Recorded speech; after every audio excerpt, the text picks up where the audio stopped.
Millionaire paid fortunes to cure his 7-year-old daughter's depression.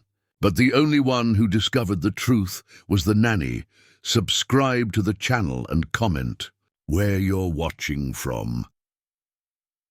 The wrought iron gates of the Blackwood estate towered 15 feet high, adorned with intricate scrollwork that caught the late afternoon sunlight. Streaming through the oak trees lining Millionaire's row, Emily Martinez clutched, her worn leather purse tighter as the gates swung open with a mechanical hum, revealing a cobblestone driveway that curved gracefully toward what could only be described as a modern palace. "Jesus," she whispered under her breath, a rural Kansas accent slipping through despite months of practice softening it for job interviews in Chicago's affluent North Shore suburbs. The mansion rose before her like something from Architectural Digest, 3 stories of pristine limestone and floor-to-ceiling windows that reflected the manicured gardens stretching as far as the eye could see.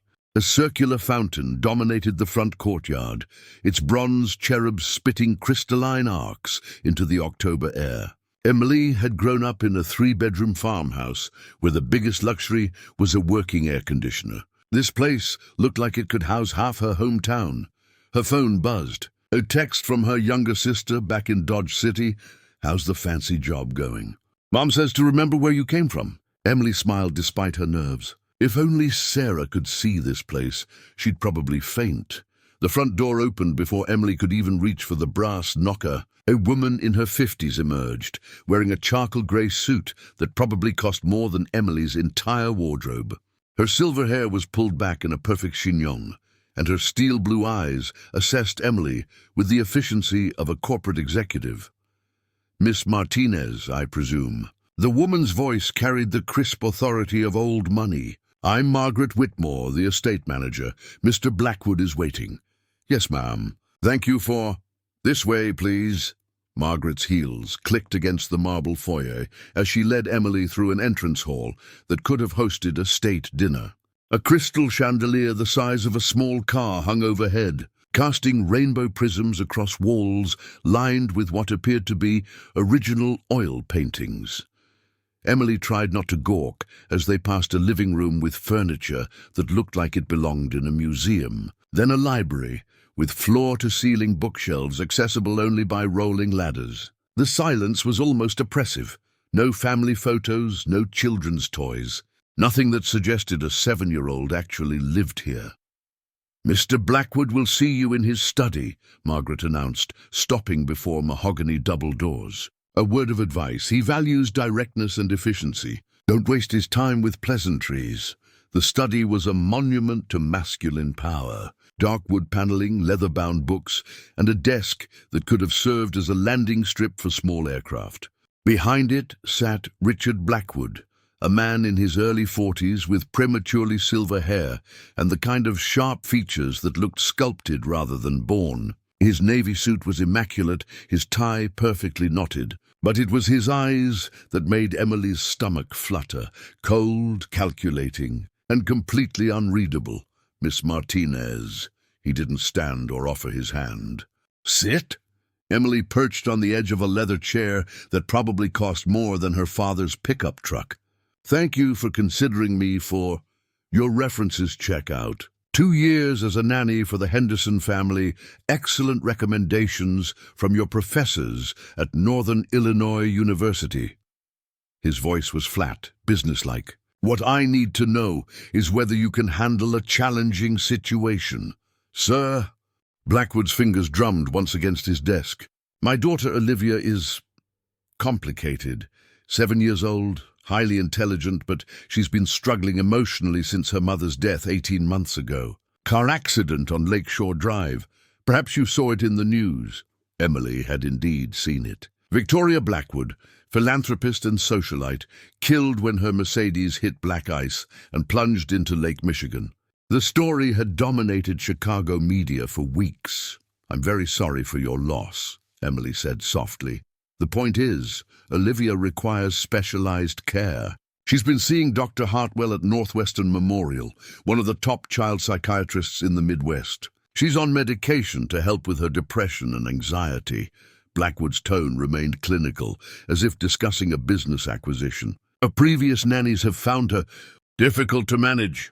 How many nannies have there been? You'd be the 7th in 18 months. Emily felt a chill that had nothing to do with the October weather. What exactly makes her difficult? Blackwood stood and moved to the window, his back to Emily. Olivia has developed some troubling behaviors. She's withdrawn, rarely speaks, and when she does, she says things that concern the medical team. She has nightmares, refuses to eat, and shows signs of what Dr. Hartwell believes might be early onset anxiety disorder. That sounds like normal grief for a child her age. Miss Martinez, Blackwood's voice cut like a blade as he turned back to her. I didn't ask for your medical opinion. I asked if you can handle a challenging situation. Your job would be to ensure Olivia takes her medication, follows her routine, and doesn't interfere with household operations. The phrasing struck Emily as odd. Interfere how? I run several real estate development companies. I work from home frequently, take important meetings here. Olivia has a tendency to wander where she shouldn't, listen to conversations that don't concern her. Your job would be to keep her occupied and out of the way. Emily's grandmother had always taught her to trust her instincts, and right now they were screaming. But the salary Blackwood was offering, $80,000 a year plus room and board, was more money than she'd ever dreamed of. Her student loans felt like a millstone around her neck, and her father's medical bills from his heart attack last spring had wiped out the family's savings. I'd like to meet Olivia before making a decision, Emily said carefully. Blackwood's jaw tightened almost imperceptibly. That's not necessary. The position starts immediately if you accept. With respect, Mr. Blackwood, I've never taken a job without meeting the child first. It's important that we connect. Fine. The word came out like a gunshot. 5 minutes. He pressed a button on his desk phone. Margaret, bring Olivia to the study. They waited in tense silence. Emily studied Blackwood's face, noting the deep lines around his eyes, the way his hands clenched and unclenched when he thought she wasn't looking. This wasn't a grieving father. This was a man under enormous pressure. The study doors opened, and Emily's heart nearly broke. Olivia Blackwood was a tiny wraith of a girl, pale as porcelain, with enormous dark eyes that seemed to hold far too much knowledge for someone so young. Her long black hair hung limp around her shoulders, and she wore a white dress that made her look like a Victorian mourning doll. But it was her posture that struck Emily most, shoulders hunched, head down, as if trying to make herself invisible. Olivia, this is Miss Martinez, Blackwood said curtly. She might be your new nanny. The little girl's eyes flicked up to meet Emily's, and for just a moment Emily saw something that made her pulse quicken. Not just sadness, but fear. Pure animal fear. Hello, Olivia, Emily said gently, crouching down to the child's eye level. It's nice to meet you. Olivia's lips parted as if to speak, but then her gaze darted to her father. Whatever she'd been about to say died in her throat. She doesn't talk much anymore, Blackwood said dismissively. Part of the condition. Emily noticed how Olivia flinched at her father's tone. This wasn't just grief. This child was terrified.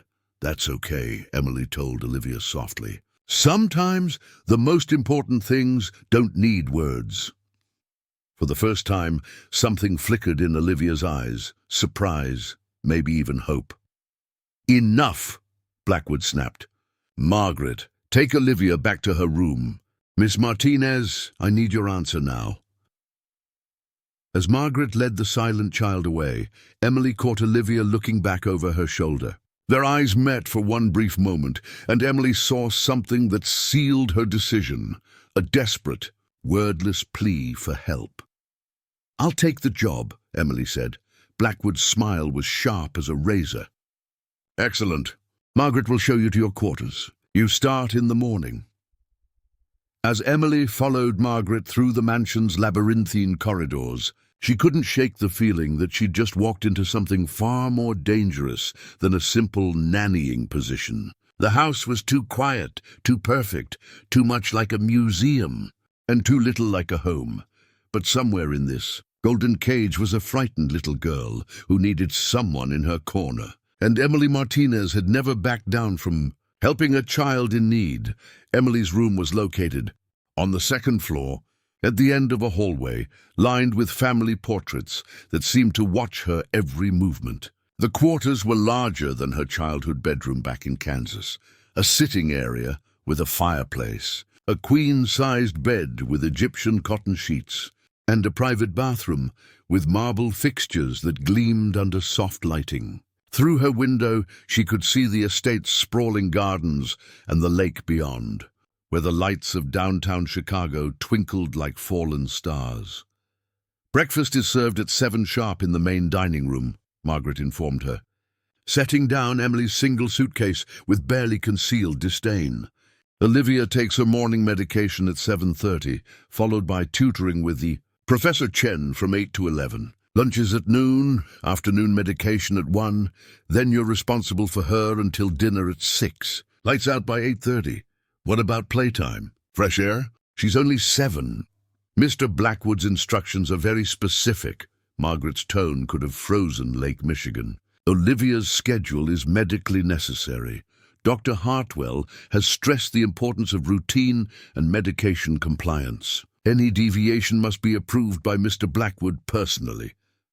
After Margaret left, Emily unpacked her few belongings, feeling increasingly unsettled. She'd worked with grieving children before, but never one kept on such a rigid medical schedule.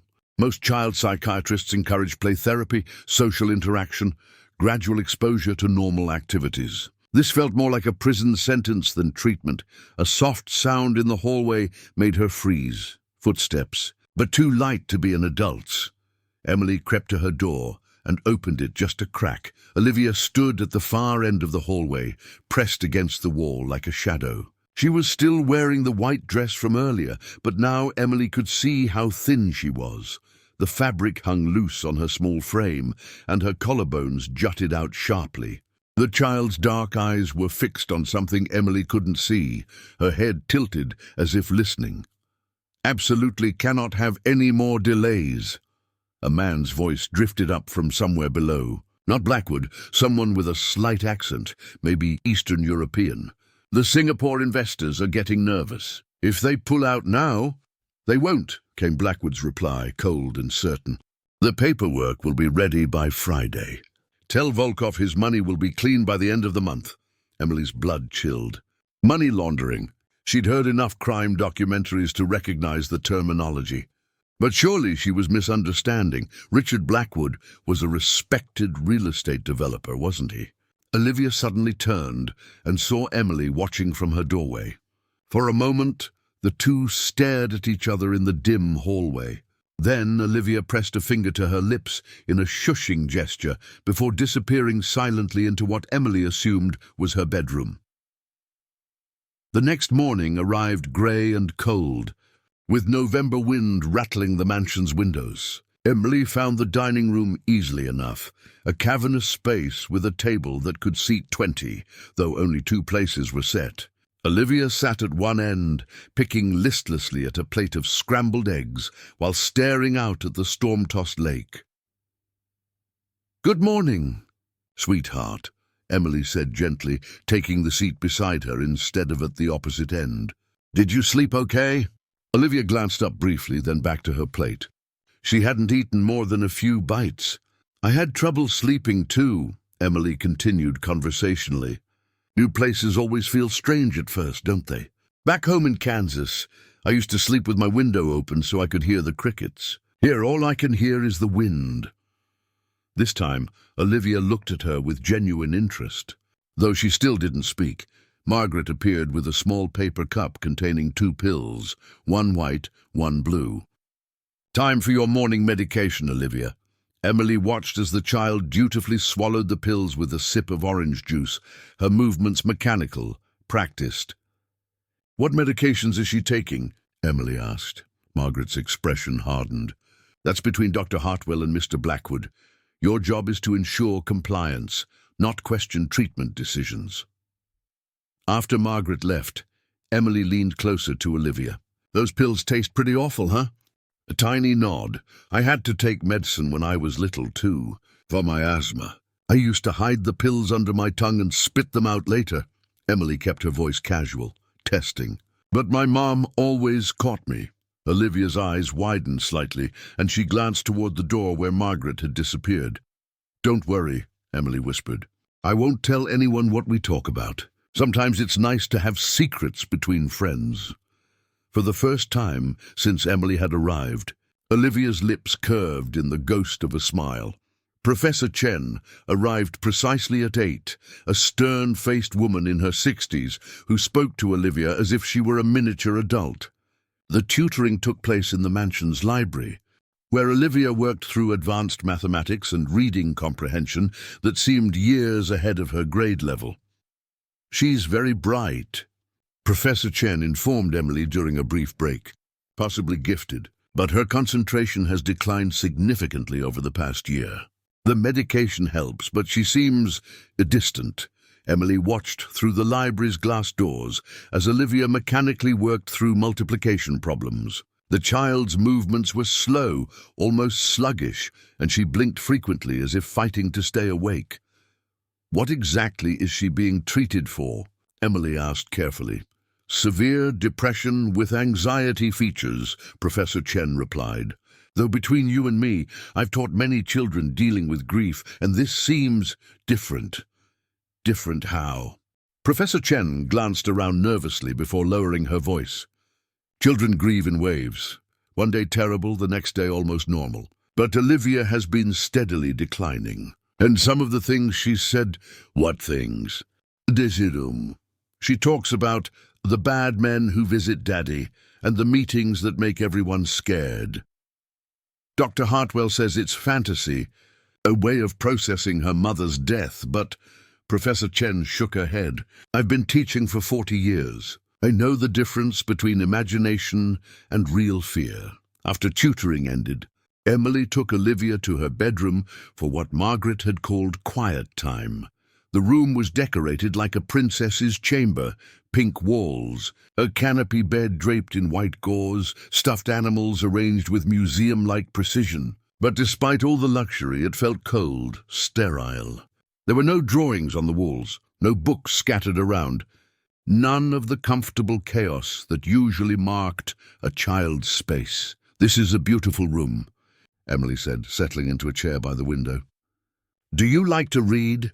Olivia perched on the edge of her bed, hands folded in her lap like a Victorian child posing for a portrait. She nodded toward a bookshelf filled with classics: Alice in Wonderland, The Secret Garden, A Little Princess. All stories about girls trapped in strange circumstances, Emily noticed. "My mum used to read to me," Olivia said suddenly, her voice barely above a whisper. It was the first time Emily had heard her speak. "What was your favorite story?" "Oh, the one about the girl whose mother was hiding." Olivia's dark eyes fixed on Emily's face. "She couldn't come back because the bad king would hurt her." Emily's pulse quickened. "What happened to the girl in the story?" "Doctor, she had to be very quiet and very careful because the bad king had spies everywhere. But sometimes—" Olivia glanced toward the door, then back to Emily. "Sometimes she would get messages. Secret ones. What kind of messages?" "Die."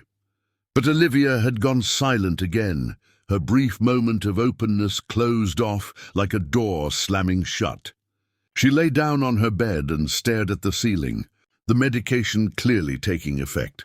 That afternoon, while Olivia napped, Emily explored the mansion's public areas under the pretense of familiarizing herself with the layout. The place was a maze of formal rooms and long corridors, but what struck her most was the lack of family life. No children's artwork on refrigerators, no family photos on side tables, no sign that a little girl actually lived here. She found herself in the conservatory, a glass-walled room filled with exotic plants and overlooking the gardens. Through the windows, she could see gardeners working despite the cold, an older Hispanic man directing 2 younger workers as they prepared the grounds for winter. "Miss Martinez."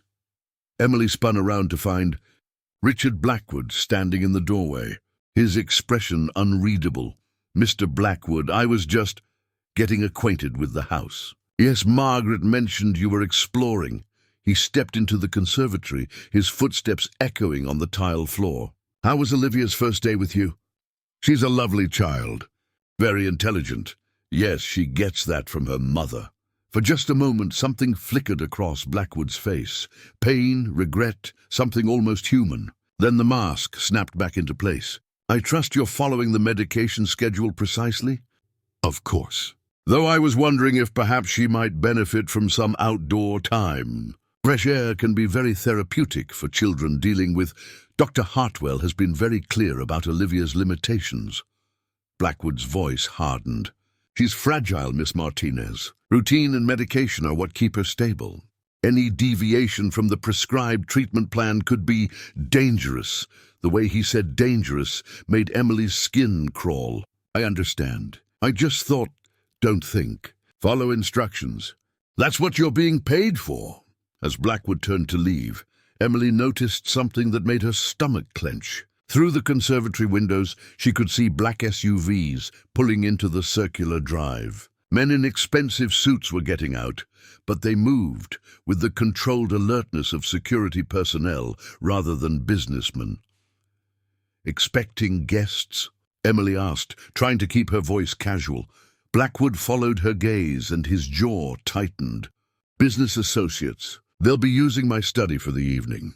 Make sure Olivia remains in her room after dinner. I don't want her wandering the halls tonight." Of course, but as Emily watched the men enter the mansion, she remembered Olivia's words about bad men who visit Daddy and meetings that make everyone scared. The child hadn't been fantasizing. She'd been reporting exactly what she observed, and now Emily was trapped in the middle of something that was beginning to feel very dangerous indeed. That evening, as she helped Olivia into her pajamas, Emily noticed the child glancing repeatedly toward her bedroom door. "Are you worried about something, sweetheart?" Olivia nodded, then climbed into bed and pulled the covers up to her chin. "The bad men are here again," she whispered.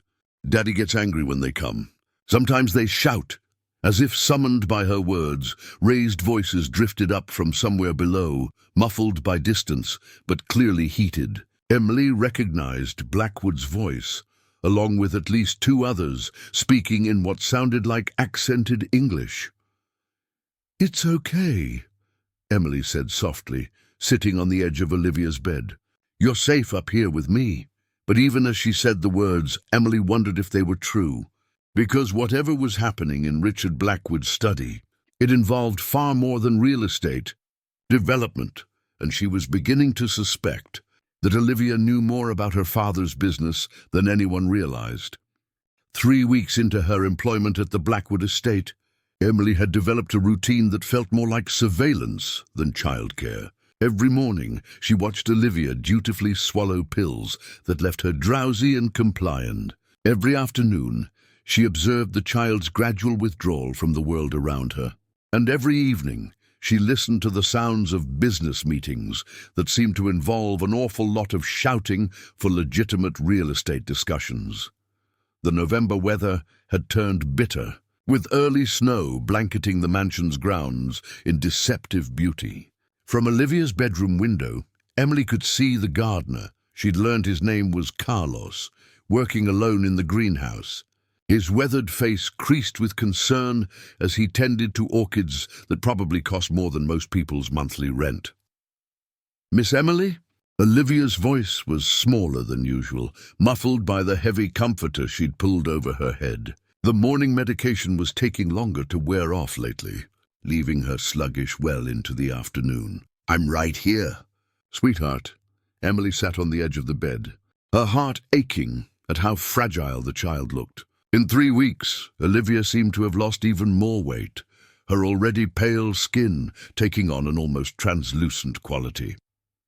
"I had the dream again." "But Mama," Emily's pulse quickened. This was the first time Olivia had mentioned dreams about her mother since that initial conversation. "Do you want to tell me about it?" Olivia peeked out from under the comforter, her dark eyes wide and serious. She was in a place with lots of flowers, yellow ones like the sun, and she was crying because she couldn't come home. That sounds like a very sad dream. But it wasn't sad at the end. Olivia sat up slowly, her movements still sluggish from the medication. She told me to remember the song, the one about the mockingbird. Emily frowned. What song about a mockingbird? Mama used to sing it when I was little. Before. Olivia's voice trailed off, but then she began to hum quietly, a melody Emily didn't recognize, haunting and beautiful. That's lovely. Do you remember the words? Olivia shook her head. The medicine makes it hard to remember things. But in the dream, Mama said the song would help me find her again. Before Emily could respond, Margaret's sharp voice cut through the morning quiet. Miss Martinez, Mr. Blackwood wants to see you in his study immediately. Emily felt a chill that had nothing to do with the November wind rattling the windows. Stay here, okay? I'll be right back. Blackwood's study felt smaller than before, the dark wood paneling seeming to press in around her as she stood before his massive desk. He was reading what appeared to be a medical report, his expression grim. Dr. Hartwell is concerned about Olivia's progress, he said without looking up. He believes we may need to adjust her medication regimen. Adjust how? Increase the dosage. Possibly add a third medication to help with what he's calling dissociative episodes. Emily's stomach dropped. Dissociative episodes? Blackwood finally looked up, his cold grey eyes fixed on her face. Olivia has been telling fantastical stories about her mother. Dreams, imaginary conversations, claims about receiving messages. Dr. Hartwell believes this represents a concerning break from reality. Sir, with respect, those sound like normal grief responses for a 7-year-old. Children often have vivid dreams about deceased parents. Miss Martinez, Blackwood's voice cut like a blade. Are you questioning the professional judgment of one of Chicago's leading child psychiatrists? I'm just saying that maybe we should consider reducing her medication instead of increasing it. She's been so drowsy lately, and her appetite. Has Olivia been discussing her medication with you? The question came so sharply that Emily took a step back. No, sir. I just noticed that she seems subdued. Blackwood stood and moved to the window, his hands clasped behind his back. Olivia is a very sick little girl, Miss Martinez. Her mother's death traumatized her in ways you can't possibly understand. The medications are keeping her stable, preventing her from complete psychological collapse. But what if she's not sick? What if she's just grieving? The silence that followed was so heavy, Emily could hear her own heartbeat. When Blackwood turned back to her, his expression was arctic. Your job is to ensure Olivia takes her medication and follows her schedule, nothing more. If you're unable to fulfill those simple requirements, I can have Margaret pack your bags within the hour. The threat hung in the air between them. Emily thought of her student loans, her father's mounting medical bills, her family's financial desperation. But then she thought of Olivia's frightened eyes, her fragile trust, the way she flinched whenever her father's voice rose. I understand, Emily said quietly. I'll make sure she takes her medication. But as she left the study, her mind was racing. Something was deeply wrong here, and it went far beyond a child's grief response. The way Blackwood spoke about his daughter, the clinical detachment, the insistence on heavy medication, it felt less like parental concern and more like control. That afternoon, while Olivia dozed fitfully after her increased medication dose, Emily found herself drawn to the mansion's sprawling library. She told herself she was looking for children's books that might interest Olivia, but in truth, she was searching for anything that might help her understand what was really happening in this house. The library was organized with military precision, fiction alphabetized by author, non-fiction sorted by subject. But tucked away in a corner, Emily found something that made her breath catch, a small section of photo albums and family memorabilia. She glanced around nervously before pulling one of the albums from the shelf. The leather cover was embossed with Blackwood family in gold letters, and inside, Emily found herself looking at a completely different family than the one she knew. The photos were from Olivia's early years, birthdays, holidays, family vacations. But it was Victoria Blackwood who captured Emily's attention. Unlike the posed society photos Emily had seen in magazines, these showed a woman alive with joy and warmth. In picture after picture, Victoria gazed at her daughter with unmistakable love, her face radiant with maternal pride. But it was the later photos that made Emily's hands tremble. As Olivia grew older, the pictures showed a subtle but unmistakable change. Victoria's smiles became strained, her posture tense. In several photos, she appeared to be watching something outside the frame, her expression wary and alert. And Richard, Emily studied his face in the progression of photos. The change was gradual but undeniable. The man who had once looked at his wife and daughter with genuine affection became increasingly cold, distant. By the most recent photos, taken perhaps 6 months before Victoria's death, he looked like a stranger. Those were happier times. Emily spun around, her heart hammering. Carlos, the gardener, stood in the library doorway, his weathered face creased with sadness. "I'm sorry. I didn't mean to—" "It's okay, mija." Carlos stepped into the library, glancing around nervously before closing the door behind him. "I've been working here for 8 years. I remember when this was a real home. What changed?" Carlos was quiet for a long moment, then moved to the window overlooking the gardens. "Mrs. Victoria, she was a good woman. Kind to everyone, not just the rich people at her charity events. She used to bring me lemonade in the summer, ask about my grandchildren." His voice grew heavy. "But about 2 years ago, something scared her." "Scared her how?" "She started asking questions. About Mr. Blackwood's business, about the men who came to the house at night. She found papers, documents." Carlos shook his head. "I don't know what was in them, but after that, everything changed."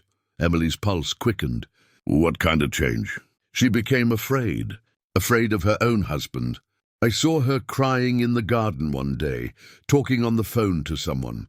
She kept saying, 'I have to protect Olivia. I have to get her away from here.'"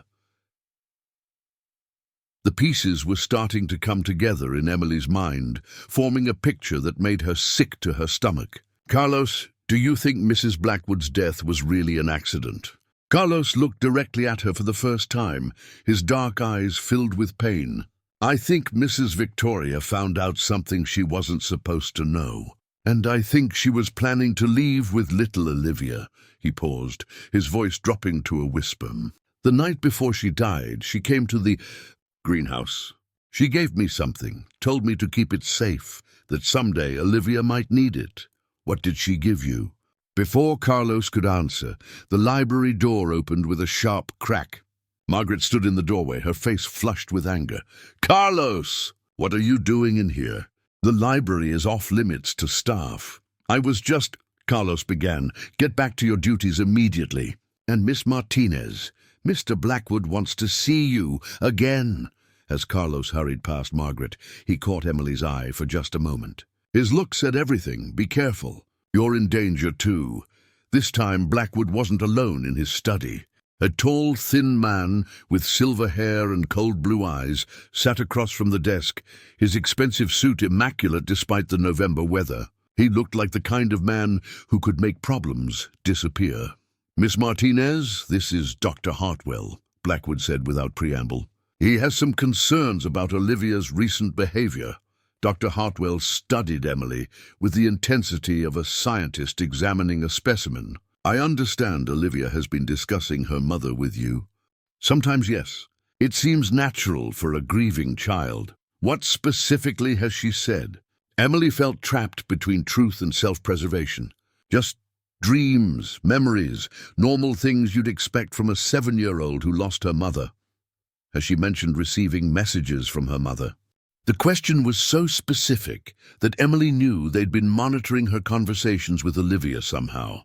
The thought made her skin crawl. She mentioned a dream about a song her mother used to sing. Dr. Hartwell and Blackwood exchanged a look that made Emily's blood run cold.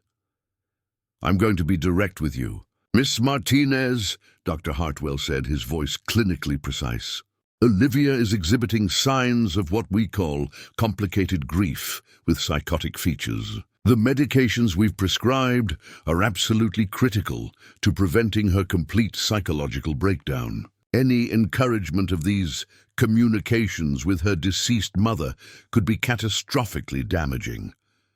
But she's 7 years old. Imagination and fantasy are normal. Not in cases of severe trauma." Dr. Hartwell stood, his imposing height emphasizing his authority. "I'm increasing her medication regimen effective immediately. I'm also recommending that her interactions be more strictly monitored, for her own safety." As both men stared at her, Emily realized she was standing at a crossroads. She could comply, keep her job, and watch as they slowly drugged a little girl into complete submission. Or she could take a stand and risk everything. But then she thought of Olivia's whispered plea, "The bad men are here," again, and Emily knew that no amount of money was worth being complicit in whatever was happening to that innocent child. "I understand," she said carefully. "Olivia's well-being is my top priority." It wasn't a lie exactly, but as Emily left the study, she knew her real work was just beginning, because whatever secret Victoria Blackwood had died for, Emily was going to find it, and she was going to make sure Olivia was never again trapped in this golden cage of lies and fear. The increased medication hit Olivia like a sledgehammer. By the 4th day of the new regimen, the little girl could barely keep her eyes open past noon, and her words came out slurred and disconnected, as if she was speaking through thick fog. Emily watched helplessly as the spark that had slowly been returning to Olivia's eyes dimmed to almost nothing. "I can't remember the song anymore," Olivia whispered one grey December afternoon, tears sliding down her pale cheeks. She was curled up in the window seat of her bedroom, staring out at the snow-covered gardens with unfocused eyes. "Mama's song. It's gone." Emily's heart shattered. She knelt beside the window seat, gently brushing Olivia's dark hair from her face. "It's not gone, sweetheart. It's just hiding. Sometimes when we're very tired, our memories need to rest too. But what if I forget her? What if I forget everything about Mama?" The raw pain in Olivia's voice made Emily's throat tighten. This wasn't grief medication, this was chemical erasure. They weren't helping Olivia heal. They were systematically destroying her connection to her mother's memory. "Listen to me," Emily said softly, taking Olivia's small hands in hers. "Love doesn't live in our memories. It lives in our hearts, and no medicine in the world can touch what's in your heart." That evening, after Olivia had fallen into the heavy, drugged sleep that now claimed her by 7 o'clock, Emily made a decision that would change everything. She waited until the mansion fell quiet, until the last of Blackwood's business associates had departed in their black SUVs, then slipped out of her room and made her way through the darkened corridors. The greenhouse stood like a glass cathedral at the edge of the estate's formal gardens, its interior glowing softly from the grow lights that kept the exotic plants alive through Chicago's brutal winter. Emily found Carlos exactly where she'd hoped, tending to a row of orchids, his weathered hands gentle as he misted their delicate petals. "I was wondering when you'd come," he said without turning around. "Carlos, I need to know what Mrs. Blackwood gave you. Olivia is getting worse. They're drugging her into oblivion. And I think it's because she knows something she shouldn't." Carlos set down his spray bottle and turned to face her, his dark eyes heavy with sorrow. "You sure you want to know, Mija? Once you see what I'm going to show you, there's no going back. These people, they're dangerous. I'm already in danger. We all are, but especially Olivia." Carlos nodded slowly, then led her to the back of the greenhouse, where a small potting shed stood hidden among the shadows. Inside, behind bags of fertilizer and coiled hoses, he retrieved a small waterproof container. "Mrs. Victoria came to me the night before she died," he said, his voice barely above a whisper. She was scared, Mija, more scared than I'd ever seen anyone. She said if something happened to her, I should give this to someone who could help Olivia. Emily's hands trembled as she opened the container. Inside was a USB drive, a burner phone, and a handwritten letter in elegant script. The letter was addressed simply, "To whoever finds this, please help my daughter." Emily read aloud, "If you're reading this, then something has happened to me, and my worst fears have come true. My husband Richard is not the man the world thinks he is. For the past 2 years, I've been gathering evidence of his involvement in an international money laundering operation. Properties in Chicago, Miami, and overseas are being used to clean money for Russian and Eastern European crime syndicates." Carlos crossed himself. Dios mío. I knew it was bad, but this... Emily continued reading. "I've tried to go to the FBI, but Richard has contacts everywhere. Police, judges, federal prosecutors. He knows people who can make evidence disappear and witnesses disappear too. The only thing keeping me alive is that he needs me for the charity foundation. My name gives legitimacy to his operations. But I can't live this lie anymore, and I won't let my daughter grow up in this world." The letter went on to detail Victoria's escape plan, how she'd been secretly documenting financial transactions, recording conversations, building a case that could bring down her husband's entire operation. But the final paragraph made Emily's blood run cold. "If something happens to me, please know that Richard will try to control Olivia through medication and isolation. He can't risk her remembering things she's seen or overheard. The doctors he's chosen aren't trying to help her. They're helping him keep her quiet. The USB drive contains everything I've gathered. The phone has a secure connection to someone who can help. Please, whoever you are, don't let my baby disappear into the darkness." Emily looked up at Carlos, her mind reeling. This is evidence of major federal crimes. We have to take this to the authorities." "To who, Mija?" "Mrs. Victoria already tried that. How do we know who to trust?" Emily studied the burner phone, its screen dark and silent. Victoria Blackwood had died trying to protect her daughter and expose her husband's crimes. Now that daughter was being slowly poisoned into compliance, her memories and spirit systematically erased.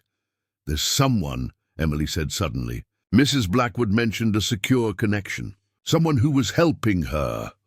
She powered on the burner phone, her heart hammering as the screen came to life. There was only one contact saved, Guardian Angel. Emily hesitated for only a moment before pressing call. The phone rang 3 times before a woman's voice answered, cautious, professional. "Victoria, is that you?" No, Emily said quietly. "Victoria is gone, but I have her daughter, and I think she's in terrible danger." There was a long pause. "Who is this?" "My name is Emily Martinez. I'm Olivia's nanny. I found your number in a letter Mrs. Blackwood left behind. Where are you calling from?" "The Blackwood estate." "Jesus Christ. Get off that phone now. They monitor everything. Meet me tomorrow at the Lincoln Park Zoo by the Great Ape House, 2 o'clock. Come alone and bring whatever Victoria left behind." The line went dead. Emily stared at the phone, her hands shaking. She was about to step into a world of federal crimes and international conspiracies, where people like Victoria Blackwood could die in accidents for knowing too much. "You're going to do it, aren't you?" Carlos asked softly. "I have to." "You didn't see what they're doing to her, Carlos. She's disappearing right in front of my eyes." Carlos nodded grimly. "Then be careful, Mija. These people killed a woman who had money, connections, power. What do you think they'll do to a nanny from Kansas?" The next day crawled by with agonizing slowness. Emily went through the motions of her routine, administering Olivia's morning medication, sitting through tutoring sessions where the little girl could barely keep her head up, watching helplessly as the child picked at her lunch with no appetite. But during Olivia's afternoon nap, Emily made her excuse about needing supplies from the city and took the train into downtown Chicago. The Lincoln Park Zoo was nearly empty in the December cold, but Emily found the Great Ape House easily enough. She was studying a group of gorillas when a woman appeared beside her, mid-40s, auburn hair, wearing a wool coat that looked expensive but practical. She could have been any suburban mom on a winter outing, except for her eyes. They held the same alert wariness Emily had seen in Victoria's later photographs. "You must be Emily," the woman said quietly, not looking at her directly. "I'm Agent Sarah Chen, FBI Financial Crimes Division. Victoria was my informant, Agent Chen, but Professor Chen is Olivia's tutor, my mother. Victoria asked me to place someone trustworthy in the household, someone who could monitor Olivia's condition without raising suspicion." Agent Chen's voice was tight with controlled anger. "What my mother's been reporting about that child's treatment. It's criminal." Emily felt a surge of relief so powerful it nearly brought her to tears. "So you know about the medication? About what they're doing to her?" We know Richard Blackwood is systematically drugging his daughter to prevent her from remembering or discussing what she's witnessed. We know Dr. Hartwell is complicit, probably being paid or blackmailed into compliance. And we know that Olivia is the key witness to transactions she shouldn't have seen. Then why haven't you arrested them?" Agent Chen was quiet for a long moment, watching the gorillas move through their habitat. "Because Victoria's evidence, while extensive, isn't quite enough to guarantee convictions. We need more, preferably caught in the act. And we need Olivia lucid enough to potentially testify about what she's seen." "They're killing her," Emily said flatly. "Maybe not with a gun or a knife, but they're killing who she is, piece by piece." "I know. And that's where you come in." Agent Chen finally turned to look at Emily directly. "We need someone on the inside, someone who can document what's happening to Olivia and potentially help us gather the final pieces of evidence we need." Emily stared at her. "You want me to spy on them?" "I want you to save that little girl. Because right now, you're the only person in that house who gives a damn about her welfare." As Emily rode the train back to the estate, the USB drive and burner phone hidden in her purse felt like they weighed 1,000 pounds. She was no longer just a nanny. She was an FBI informant, walking back into a house where people killed to protect their secrets. But when she entered Olivia's room that evening and found the child sitting in her window seat, staring out at the snowy gardens with empty eyes, Emily knew she'd made the right choice. "Miss Emily?" Olivia's voice was barely a whisper. "I had another dream about Mama, but this time, she said someone was coming to help." Emily sat beside her, gently taking the child's cold hand. "What did she say exactly?" She said not all guardians have wings.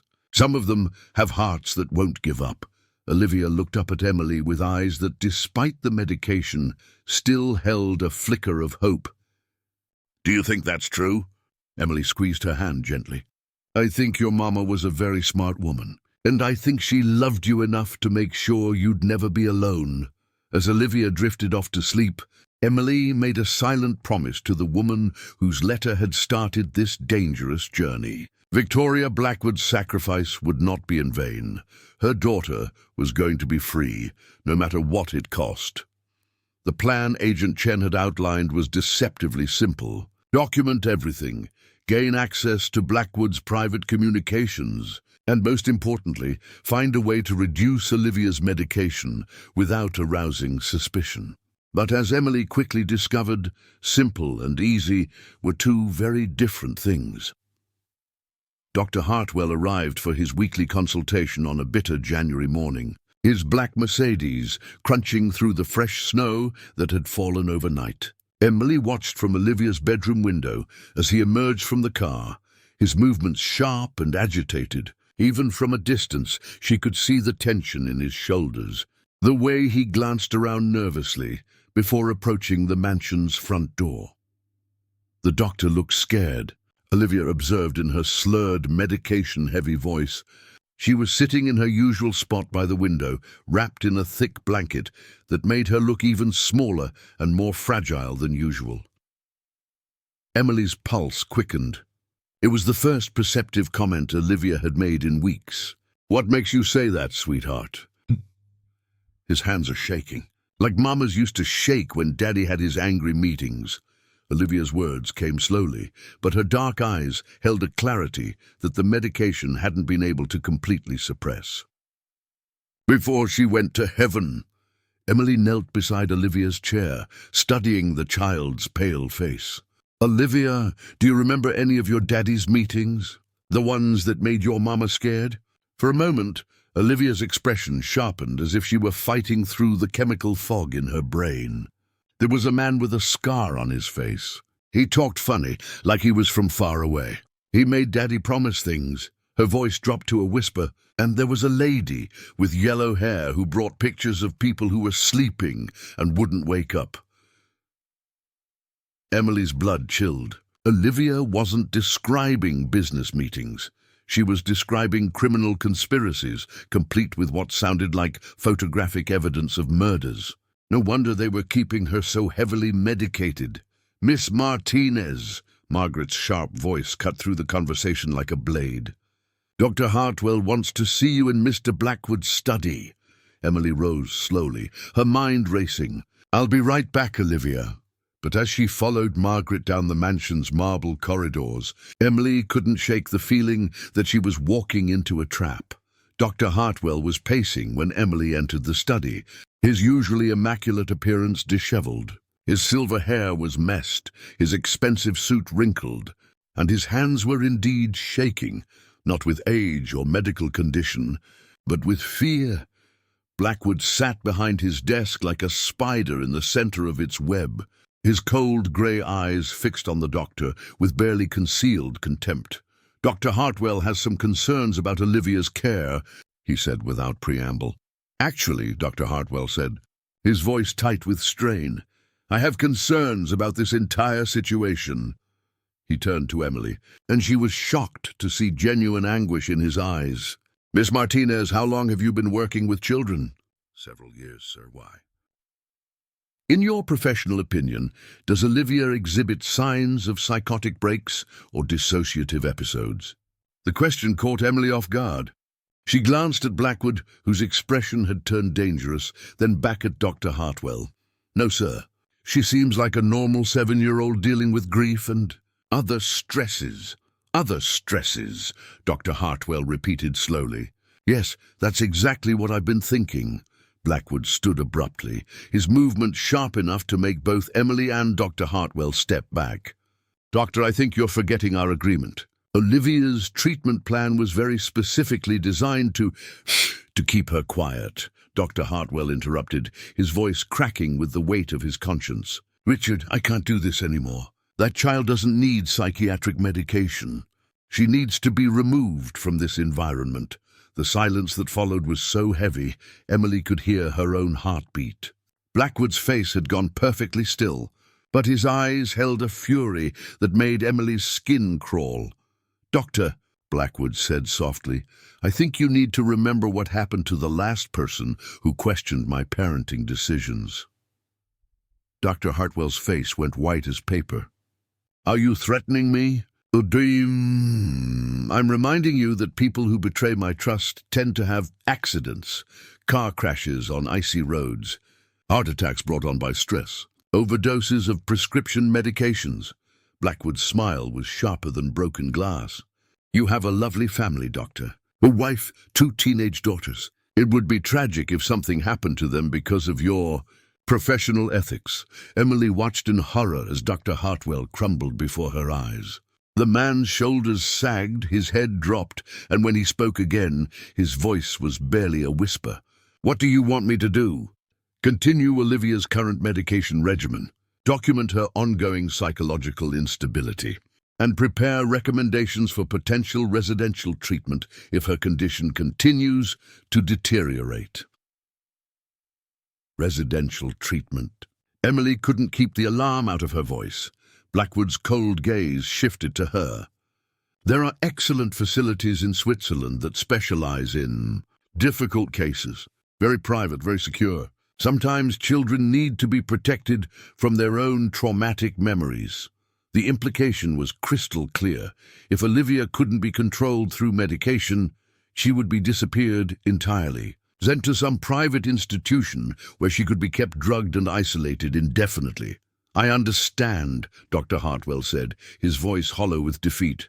I'll maintain the current treatment plan. As Emily left the study, she felt sick to her stomach. Dr. Hartwell wasn't a willing participant. He was another victim, trapped by blackmail and threats against his family. But that knowledge didn't change the fact that he was still complicit in slowly destroying an innocent child.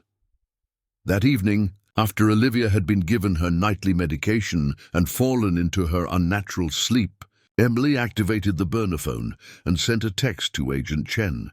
Need to meet. Urgent. The response came within minutes. Millennium Park, Crown Fountain, 10 p.m.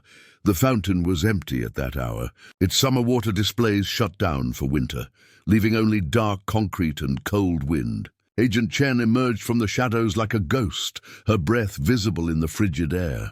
They're planning to send her away, Emily said without preamble. Some kind of residential facility in Switzerland. If we don't act soon, she'll disappear forever. Agent Chen's jaw tightened. How long do we have? I don't know. Maybe weeks, maybe days. But there's something else. Dr. Hartwell, he's not a willing participant. Blackwood is blackmailing him, threatening his family. Jesus, this is worse than we thought. Agent Chen pulled out her own phone, scrolling through what looked like case files. We need to move faster. My mother reports that Olivia's condition is deteriorating rapidly. Much more of this medication and there might be permanent neurological damage. Can't you just arrest them? You have Victoria's evidence?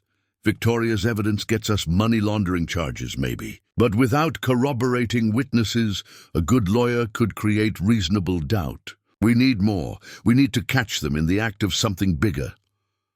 Emily felt desperation clawing at her chest. What's bigger than slowly poisoning a 7-year-old? According to our intelligence, Blackwood is expecting a major transaction next week. Russian oligarchs moving significant assets through his Chicago properties. If we can document that transaction, combined with Victoria's evidence and what's happening to Olivia, we can build a RICO case that will put him away for life. And if we can't? Agent Chen's expression was grim.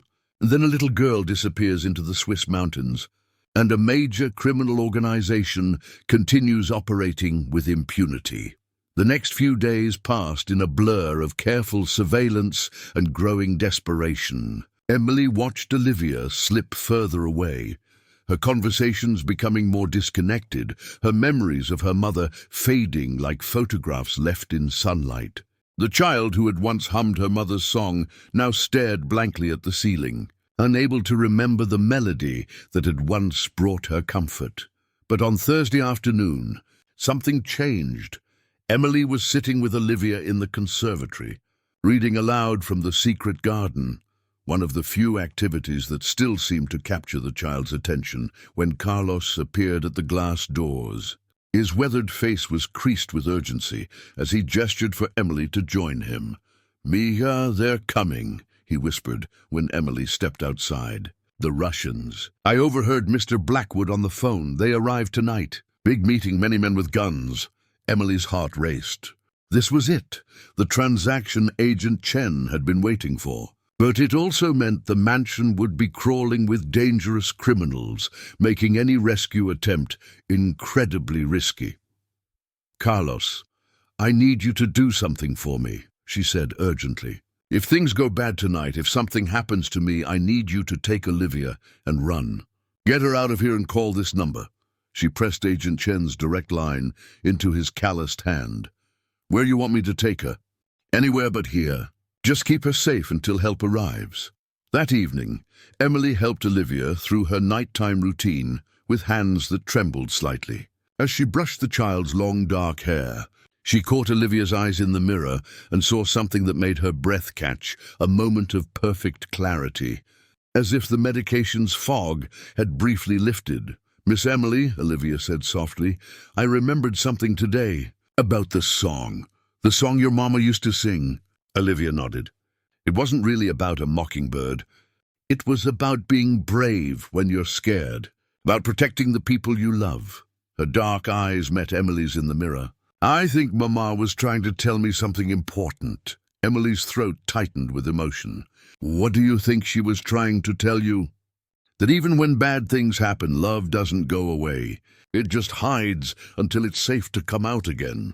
Olivia turned in her chair to face Emily directly. And I think she sent you to help love come back. As Emily tucked Olivia into bed that night, she made a silent promise. Whatever happened in the hours to come, this brave little girl would not become another victim of her father's crimes. The mockingbird would sing again, and love would finally come home. The first black SUV arrived at 11:47 p.m., its headlights cutting through the swirling snow like searchlights. Emily watched from her darkened window as men in expensive overcoats emerged from the vehicles, their movements precise and military-like despite their business attire. She counted at least 8 men, possibly more, and every one of them moved with the controlled alertness of people accustomed to violence. Emily's hands shook as she activated the burner phone, sending the prearranged signal to Agent Chen. The wolves are hunting. The response came immediately. Team in position. Record everything. Stay safe. Emily slipped the phone into her pocket and crept to her bedroom door. The mansion's usual silence had been replaced by the low murmur of voices and the heavy footsteps of multiple people moving through the marble corridors. Through the heating vents, she could hear fragments of conversation in accented English, Russian, she was almost certain. The Singapore accounts are ready. Volkov wants confirmation by morning. If the FBI gets wind of this. Emily's blood chilled. They were discussing the very transaction Agent Chen had been waiting for, but they were also clearly aware of federal scrutiny. This wasn't just a business meeting. It was a desperate attempt to move money before law enforcement could stop them. She eased her door open and peered into the hallway. Empty, but she could see light spilling from the staircase leading to the main floor. Moving as quietly as possible, Emily made her way toward Olivia's room. If things went badly tonight, she needed to be close to the child. Olivia's door was slightly ajar, and Emily could see the little girl's form under the covers, apparently sleeping deeply from her evening medication. But as Emily stepped into the room, Olivia's eyes opened, wide, alert, and completely lucid. "Miss Emily," Olivia whispered, "the bad men are here again." More than before, Emily's heart lurched. "You should be sleeping, sweetheart. The medicine—" "I didn't take it." Olivia sat up slowly, her movement careful and deliberate. "I've been hiding it under my tongue, like you said, then spitting it out when nobody's looking. It took a long time, but my head is starting to feel clear again." Emily stared at the child in amazement. For weeks, Olivia had been systematically pretending to be more medicated than she was, slowly reducing her intake while maintaining the appearance of compliance. It was an incredibly sophisticated deception for a 7-year-old. "Olivia, that's very dangerous. If your father or Dr. Hartwell realize—" "They won't. I'm good at pretending to be sleepy."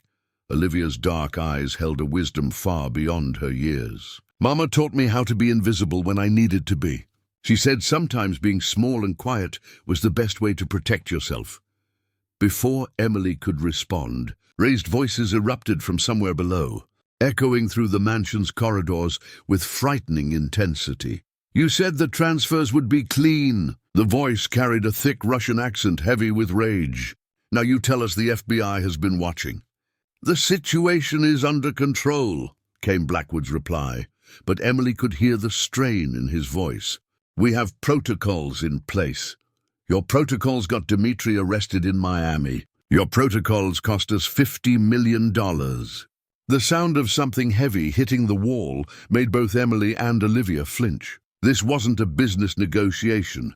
It was an interrogation, and Blackwood was losing control. "Miss Emily," Olivia whispered, "we need to hide. When Daddy's business friends get angry, people get hurt." Emily's mind raced. They could try to escape through the gardens, but the grounds were probably being watched. They could barricade themselves in the room, but that would only delay the inevitable. Or, "Olivia, do you know another way out of the house? Maybe something the adults don't use?" Olivia nodded immediately. There's a dumb waiter that goes from the kitchen to the basement. Mama showed me once, when we were playing hide and seek. She said it was our secret escape route. Can you show me? Before Olivia could answer, footsteps thundered up the main staircase, accompanied by voices speaking rapid Russian. Emily grabbed Olivia's hand and pulled her toward the bedroom door, but they were too late. Richard Blackwood appeared in the doorway, his usually perfect appearance disheveled and his eyes wild with desperation. Behind him stood two large men in dark suits, their faces scarred and their hands resting meaningfully inside their jackets. "Well, well," Blackwood said, his voice dripping with false calm. "What do we have here? My daughter and her devoted Nanny awake at this hour?" "We heard noise," Emily said carefully. Olivia was frightened. Frightened. Blackwood stepped into the room, and Emily could smell alcohol on his breath, mixed with the sharp scent of fear sweat. She should be. "Because it seems we have a little problem," one of the Russians spoke in accented English. "Boss says house might be compromised. Says maybe someone inside is talking to federal agents." Emily's blood turned to ice. They knew. Somehow, they discovered there was an informant in the house. "Now I've been thinking," Blackwood continued, his voice taking on a sing-song quality that was more terrifying than shouting. "Who has access to my private areas? Who's been asking questions about Olivia's treatment? Who's been spending altogether too much time in places she doesn't belong?" Emily stepped protectively in front of Olivia, her mind racing through possible escape routes. The window was too high, the door was blocked, and two armed men stood between them and freedom. "Daddy," Olivia said suddenly, her voice small and trembling. "I don't feel good. Can Miss Emily take me to the bathroom?" Blackwood's laugh was sharp and bitter. "Oh, my dear daughter, still trying to manipulate situations even now. But you see, I know you've been playing games with your medication. Dr. Hartwell found your little stash under the bathroom sink." Emily's heart sank. They'd been discovered? "But here's what's really interesting," Blackwood continued, pulling out a small device that Emily recognized with horror as a recording device. "This was found hidden in my study. Professional grade, FBI issue. Now, who do you suppose could have planted something like that?" The trap had been sprung. Emily realized with crystal clarity that they'd been outmaneuvered from the beginning. But as she looked down at Olivia's upturned face, she saw not fear, but determination in the child's dark eyes. "Miss Emily," Olivia whispered, so quietly only Emily could hear, "when I say mockingbird, run for the dumbwaiter." Before Emily could ask what she meant, Olivia stepped out from behind her and looked directly at her father. "I remember everything," the little girl said, her voice clear and strong despite her small size. "I remember the man with the scar who brings the scary pictures. I remember the lady with yellow hair who counts money. And I remember what Mama found in your computer before she went away." Blackwood's face went white. "Olivia, you don't know what you're talking about. I remember the night Mama cried because she found out you hurt people for money. I remember her making phone calls to the police lady. And I remember—" Olivia's voice grew stronger, more confident. "I remember that Mama isn't really dead." The words hit the room like a physical blow. One of the Russians stepped forward, his hand moving toward his jacket, but Blackwood held up a restraining hand. "What did you say?" Blackwood's voice was barely a whisper.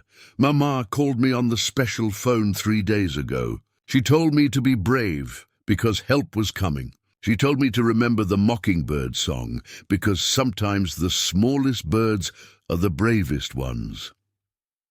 Olivia looked directly at Emily. "Mockingbird." Emily didn't hesitate. She grabbed Olivia's hand and lunged toward the bedroom door, using Blackwood's moment of shock to push past him. The Russians shouted in alarm, but Emily and Olivia were already running down the hallway, their feet flying over the marble floors. Behind them, chaos erupted. Shouts in multiple languages, the sound of heavy footsteps, and then, terrifyingly, the metallic click of weapons being drawn. The kitchen. Olivia gasped as they reached the main staircase. "This way!" They flew down the servants' stairs, Emily's heart hammering as she heard pursuit behind them.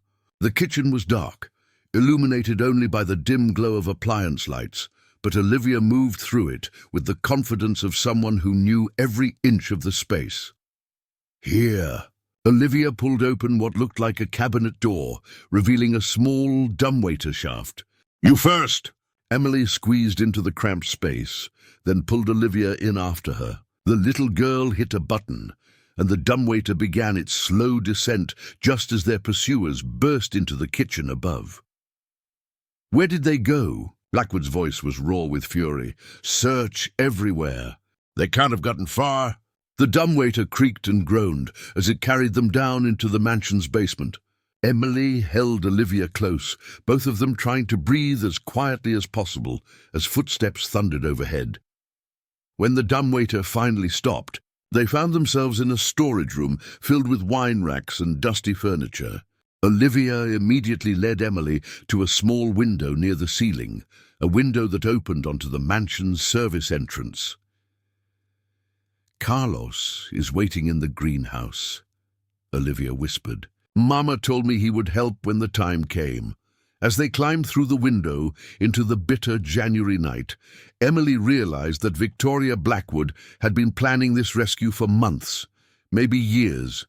The burner phone, the hidden evidence, even Carlos's positioning, it had all been carefully orchestrated to save her daughter when the moment of truth finally arrived.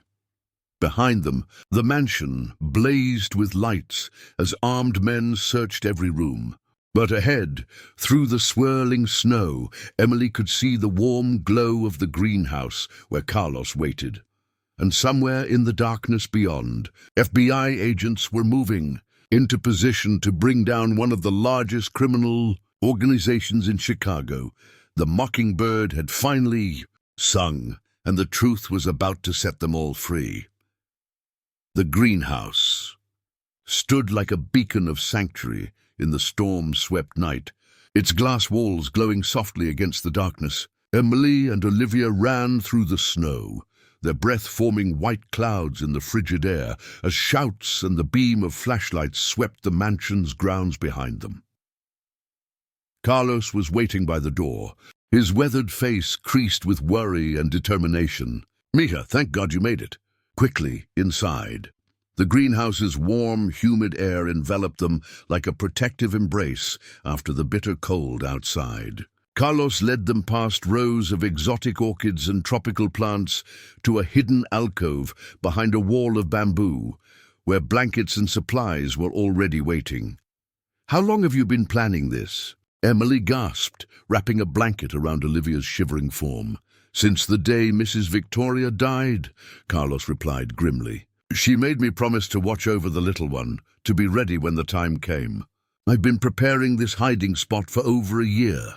Olivia looked up at him with tears in her dark eyes. "Carlos, is Mama really alive?" I dreamed she called me, but the medicine makes it hard to know what's real."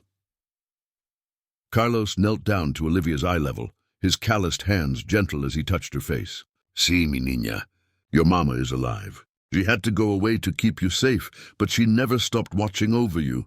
Where is she?" Before Carlos could answer, Emily's burner phone buzzed with an incoming call. Agent Chen's voice crackled through the speaker, tense with urgency.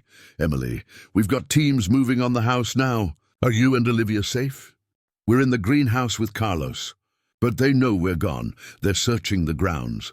Stay put. We've got snipers in position and tactical teams surrounding the property. This is almost over." Through the greenhouse's glass walls, Emily could see the mansion ablaze with light, dark figures moving across the snow-covered grounds with military precision. The sound of helicopters grew louder overhead, and suddenly the night sky erupted with brilliant white light as FBI searchlights illuminated the entire estate. "FBI! This is Agent Sarah Chen with the Financial Crimes Division. The property is surrounded. Come out with your hands visible." The voice boomed across the grounds through a megaphone, echoing off the mansion's limestone walls. Emily watched through the greenhouse glass as tactical agents in dark gear moved toward the building's entrances, their weapons ready. "Mama told me this would happen," Olivia said softly, her voice filled with wonder rather than fear. "She said someday the good people would come to stop the bad ones. She said I just had to be brave until then." A tremendous crash echoed across the estate as the FBI breached the mansion's front door. Shouts erupted from inside, commands in English, panicked responses in Russian, and above it all, Richard Blackwood's voice raised in furious denial. "This is harassment. I'm a respected businessman. You have no right. Richard Blackwood, you're under arrest for conspiracy to commit money laundering, racketeering, child endangerment, and accessory to murder." Emily's blood chilled at the final charge. Murder. They had evidence that connected Blackwood to Victoria's death, or perhaps to other deaths. Victoria had uncovered during her investigation. The greenhouse door suddenly burst open, and Emily's heart stopped as two figures in dark clothing entered. But instead of Blackwood's Russian associates, she found herself looking at FBI agents, their weapons lowered and their expressions professional but kind. "Miss Martinez, I'm Agent Rodriguez. Agent Chen sent us to escort you and the child to safety."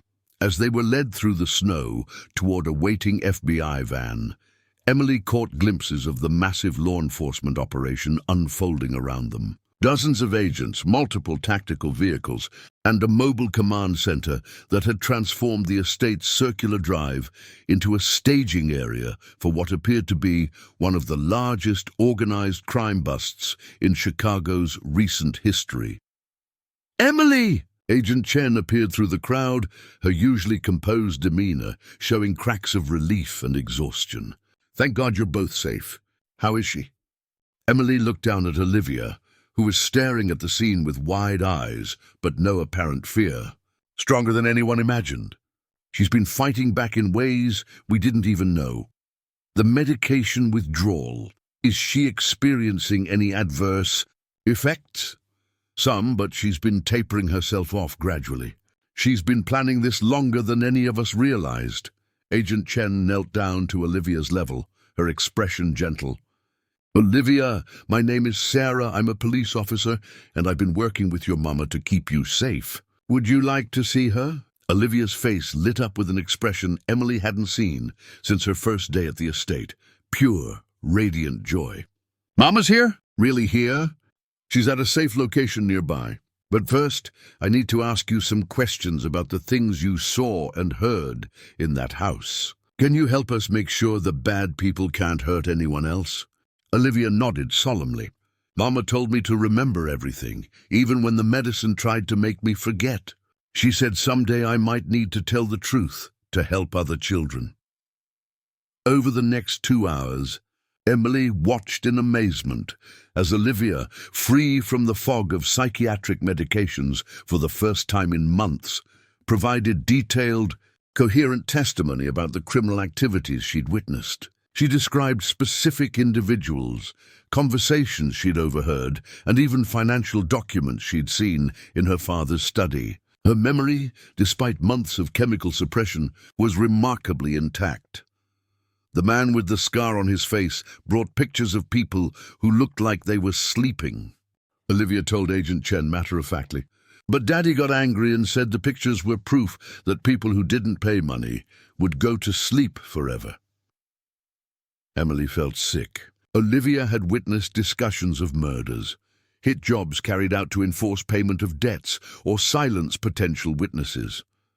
And there was a lady with yellow hair who came with suitcases full of money. She always counted it twice and wrote numbers in a special book. Daddy called her the accountant.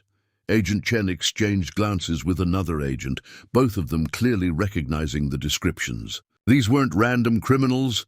They were key figures in an international organized crime network.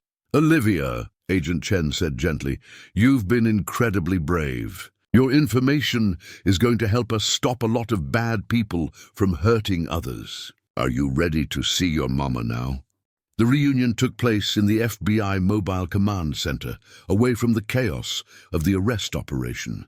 Emily watched through the window as a dark sedan pulled up, and a woman emerged who took Emily's breath away. Victoria Blackwood was alive, but she was almost unrecognizable from the society photos Emily had seen. Her once elegant blonde hair was now dark brown and shorter, her face thinner and marked by the strain of 18 months in hiding. But when she saw Olivia through the command center window, her face transformed with a joy so pure and radiant, it brought tears to Emily's eyes. "Mama!" Olivia launched herself into her mother's arms with the force of 18 months of suppressed longing. Victoria caught her daughter and held her as if she would never let go, both of them crying and laughing simultaneously. "My brave girl," Victoria whispered, stroking Olivia's dark hair. "My beautiful brave girl, I'm so sorry I had to leave you. I'm so sorry you had to be strong for so long. I knew you'd come back," Olivia said through her tears. "Miss Emily helped me remember your song. The one about the mockingbird." Victoria looked up at Emily over Olivia's head, her eyes bright with gratitude. "You saved her. When I left that letter with Carlos, I prayed someone like you would find it. Someone who would see past the lies and fight for my daughter." "She saved herself," Emily replied, her own voice thick with emotion. "She's the bravest person I've ever met."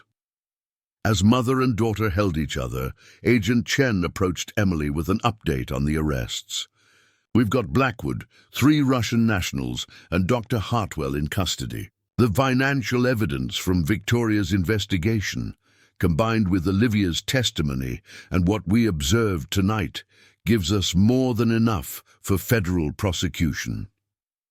"What about Dr. Hartwell? Olivia said he was being blackmailed. He's cooperating fully." Apparently, Blackwood had evidence of a malpractice incident from Hartwell's past and was using it to force compliance. "He's agreed to testify about the systematic medication abuse in exchange for consideration in his sentencing." Emily nodded, feeling a complex mix of relief and sadness. Dr. Hartwell was a victim too, but his complicity had nearly destroyed an innocent child. "What happens now?" Emily asked. "Now?" Agent Chen smiled for the first time since Emily had met her. "Now a little girl gets to go home with her mother. Victoria has been cleared of all suspicion. We know she was working to expose the criminal organization, not participate in it. They'll need new identities for safety, but they'll be together."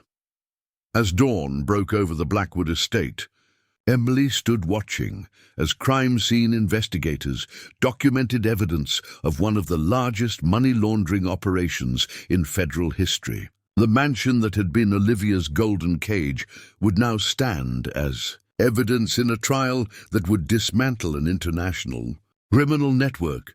But Emily's attention was drawn to the black sedan where Victoria and Olivia sat together, sharing a thermos of hot chocolate provided by the FBI agents. For the first time in 18 months, Olivia looked like what she truly was, a normal 7-year-old girl, finally safe in her mother's arms.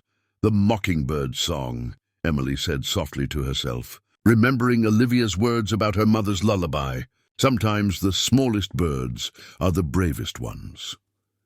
And as the sunrise painted the snow-covered estate in shades of gold and pink, Emily knew that Victoria Blackwood's sacrifice had not been in vain. Love had found its way home at last.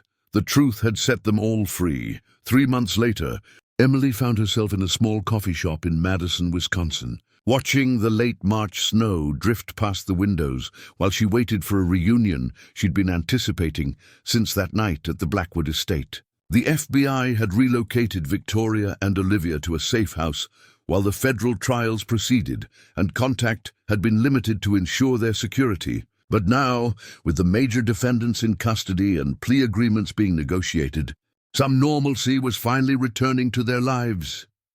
The bell above the coffee shop door chimed, and Emily's heart lifted as she saw them enter. Victoria looked healthier than she had that night in the FBI command center. Her face had filled out. The stress lines around her eyes had softened, and she moved with the confident grace Emily remembered from the early family photos. But it was Olivia who truly took Emily's breath away. The pale, fragile wraith Emily had known was gone, replaced by a vibrant 7-year-old with bright eyes and pink cheeks from the cold. Her dark hair bounced as she looked around the coffee shop with the natural curiosity of a healthy child. And when she spotted Emily, her face lit up with genuine joy. "Miss Emily!" Olivia ran across the coffee shop and threw herself into Emily's arms with the enthusiasm of a child who had rediscovered the simple pleasure of affection.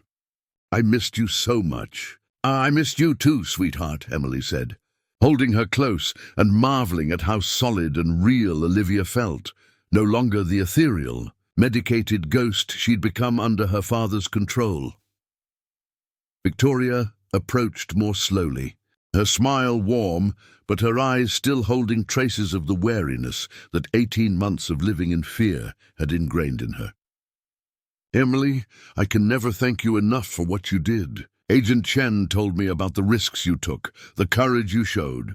You saved my daughter's life." "She saved mine too," Emily replied, settling into the booth with Olivia beside her. "I learned more about bravery from her than I ever taught."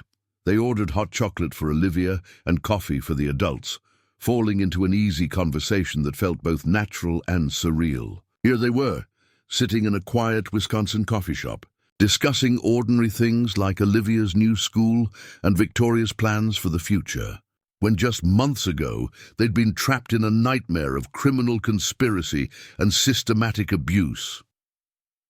"The doctors in Madison have been amazing," Victoria explained, stirring her coffee with hands that Emily noticed no longer trembled.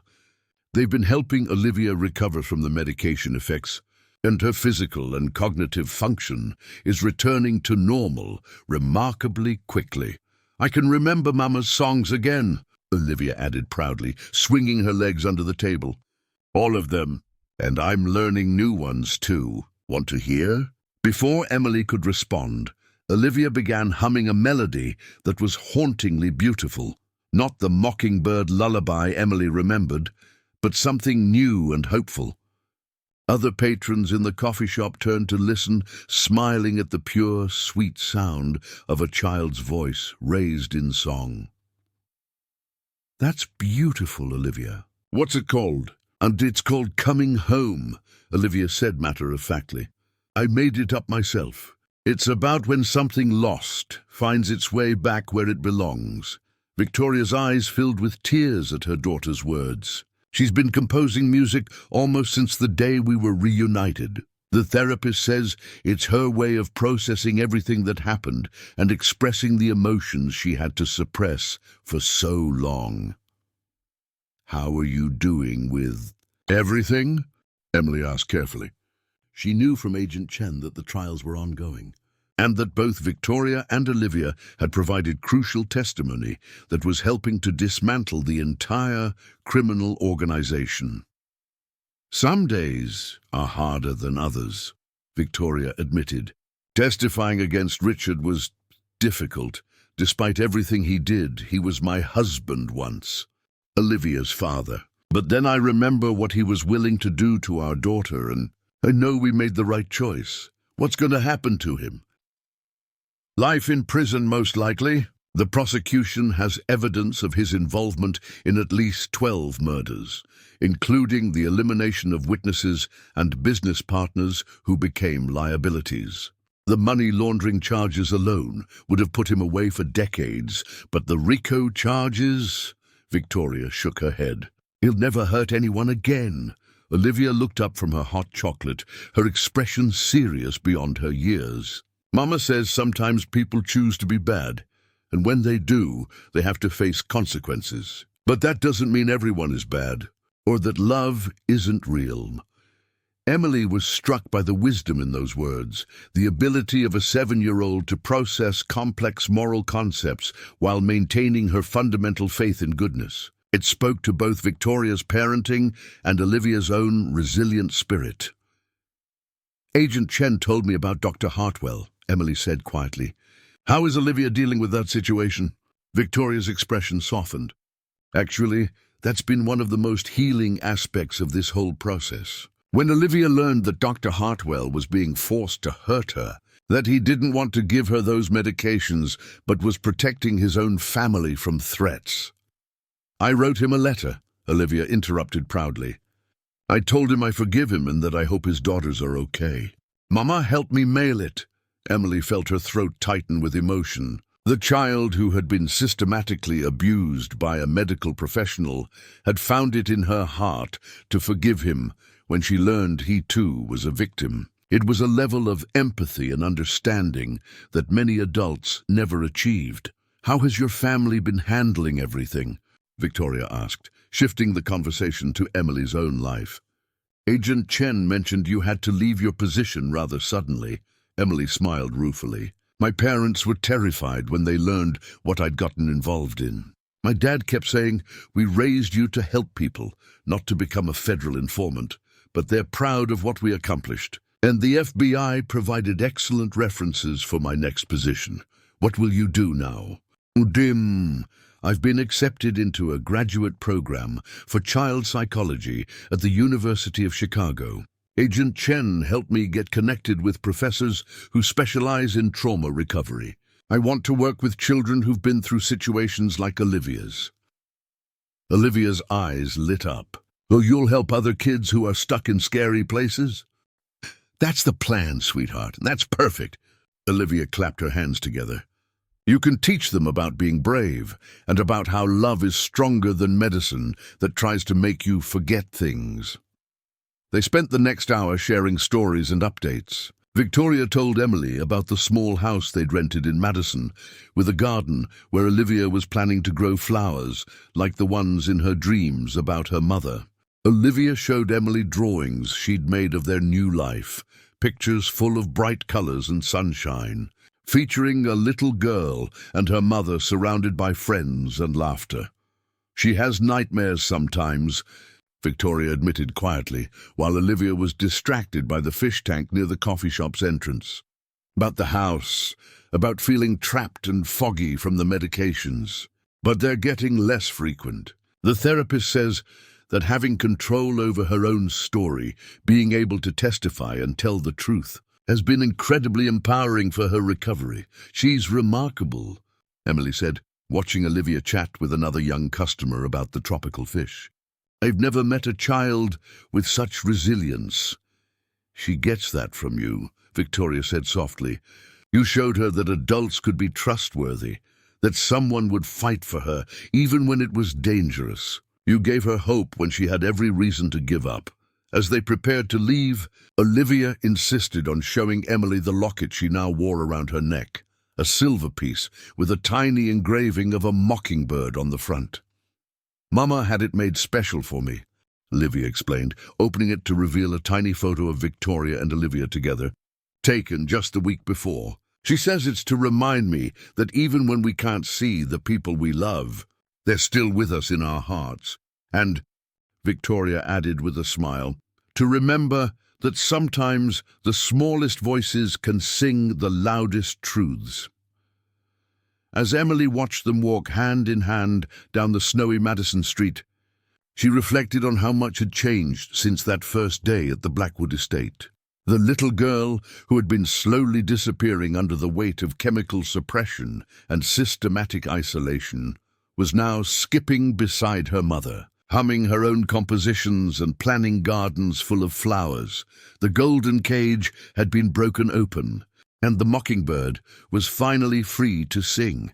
But perhaps most importantly, Emily realized, they had all learned that love, real, protective, sacrificial love, was indeed stronger than fear, stronger than money, and stronger than all the chemicals and manipulation in the world. Some wounds took time to heal, but with patience, truth, and the kind of fierce love Victoria had shown for her daughter, even the deepest damage could be overcome. The mockingbird's song would echo for generations, reminding anyone who heard it that courage could come in the smallest packages, and that sometimes saving one child could change everything. 1 year later, Emily stood before a congressional subcommittee in Washington, D.C., her hands steady as she held the microphone that would carry her testimony to lawmakers. media representatives and families across the nation. The hearing room was packed with advocates, journalists, and survivors, all gathered to address what had become known as the Blackwood case and its implications for child protection laws nationwide.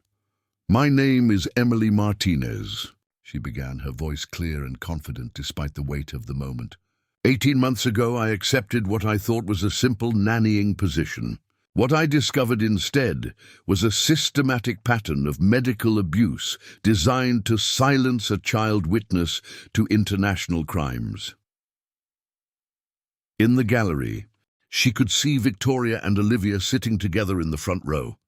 Olivia, now 8 years old and radiantly healthy, wore a simple blue dress and the mockingbird locket she never took off. She had insisted on coming to Washington, telling her mother, "I want to help make sure this never happens to other kids." Emily's testimony was part of a broader congressional investigation into the use of psychiatric medications to control and silence children in custody disputes, criminal cases, and family court proceedings. The Blackwood case had exposed a network of corrupt medical professionals willing to medicate children not for their health, but to serve adult agendas. Olivia Blackwood was 7 years old when I met her, Emily continued. She had been diagnosed with severe depression and anxiety following her mother's supposed death. But what I discovered was that her symptoms were not the result of mental illness. They were the result of witnessing criminal activities and being systematically drugged to prevent her from reporting what she had seen. Committee Chair Senator Patricia Williams leaned forward at her microphone. "Miss Martinez, in your professional opinion, how common do you believe this type of medical abuse might be?" Emily had spent months researching this very question as part of her graduate studies.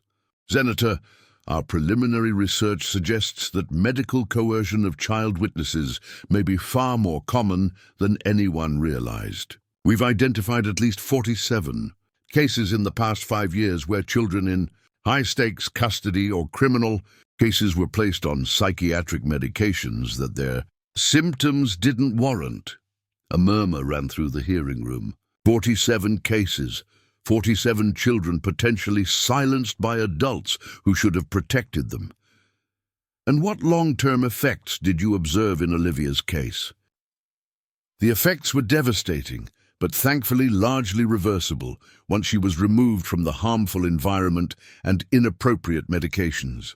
However, had the abuse continued much longer, we believe there could have been permanent neurological damage. Olivia was fortunate.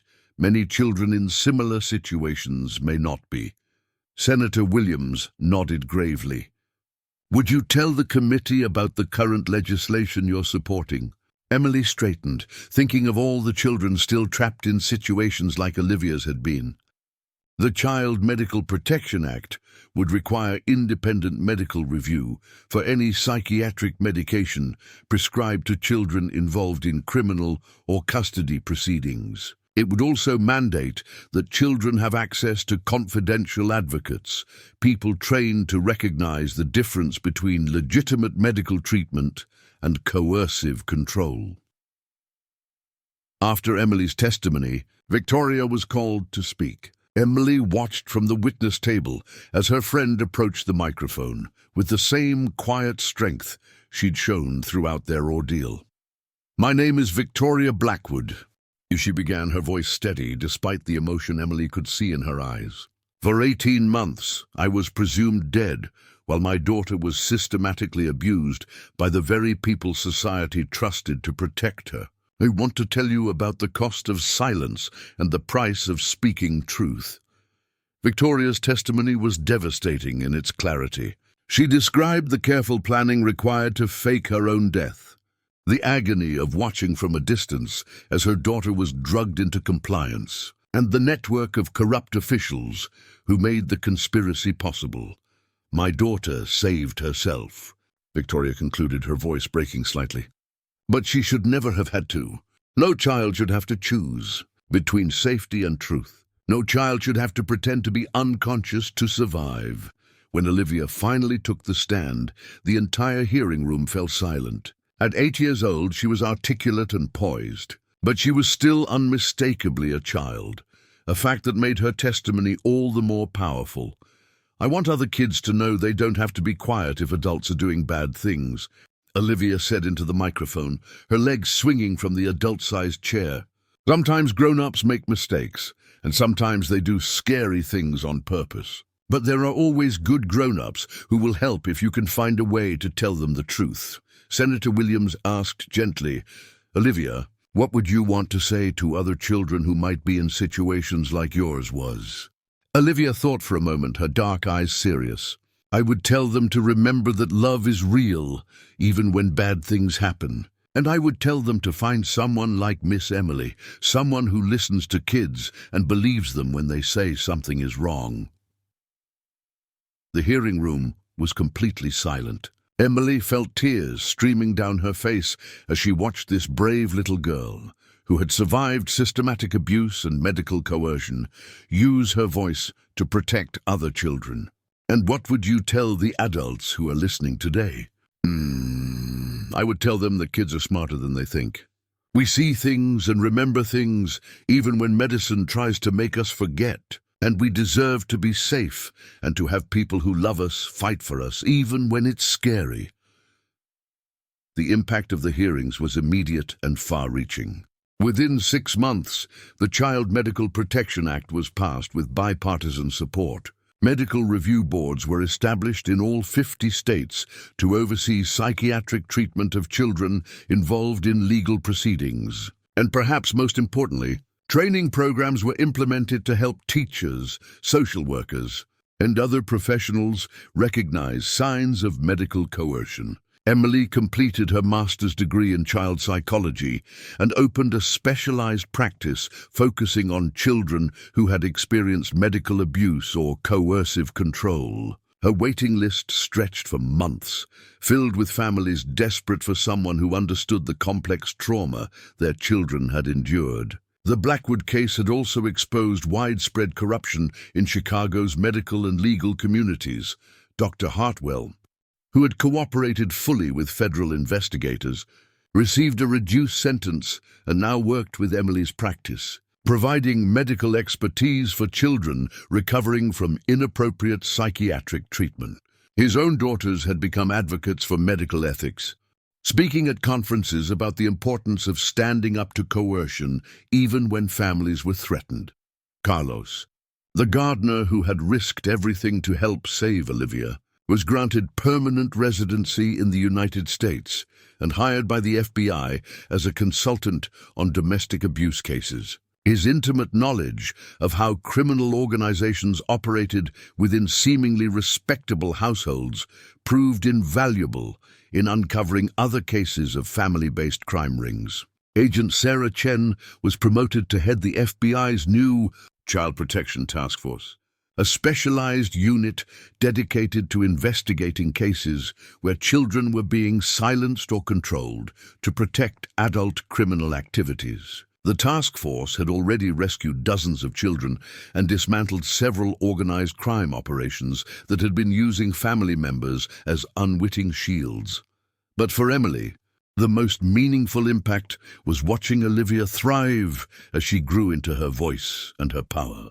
Now 9 years old, Olivia was an exceptional student, a talented musician, and a passionate advocate for children's rights.